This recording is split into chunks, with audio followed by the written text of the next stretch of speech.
ବିକଳାଙ୍ଗ। ଆଖି, କାନ, ନାକ, ପାଟି, ହାତ, ଗୋଡ଼, ପିଠି ସବୁକିଛି ଠିକ୍ ଠାକ୍ ଥାଇ ବି ଆଜି ମୁଁ ବିକଳାଙ୍ଗ।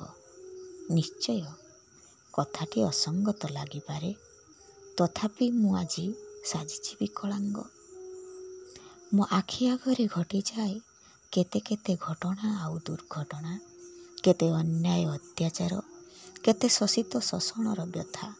କାନରେ ଶୁଭେ କେତେ ନିରୀହ ଶିଶୁର କାନ୍ଦଣା, କେତେ ନାରୀର ପୀଡ଼ିତ ଯନ୍ତ୍ରଣା, କେତେ ବୃଦ୍ଧ ପିତାମାତାର ଅନ୍ତରର କାନ୍ଦଣା।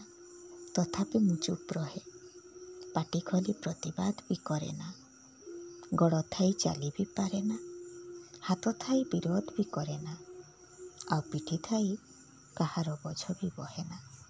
କାରଣ ହାତ ଗୋଡ଼ ମୋର ବନ୍ଧା ସମାଜର ଶୃଙ୍ଖଳ ବେଡ଼ିରେ, ପୁଞ୍ଜିପତି ଶାସନର କାରାକୋଠରୀରେ। ତେଣୁ ମୁଁ ନିଜକୁ ନିଜେ ସଜାଏ ପଙ୍ଗୁଟିଏ, ମୂକ ବଧିର ପରାଏ।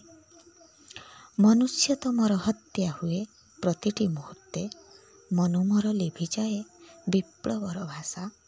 ସାହସ ଶକତି ସାମ୍ୟବାଦ କଥା ପଡ଼ି ରହେ ଖାଲି ନିର୍ଜୀବଟେ ହୋଇ, କ୍ଷୟସାର କାଠଗଣ୍ଡି ପରି।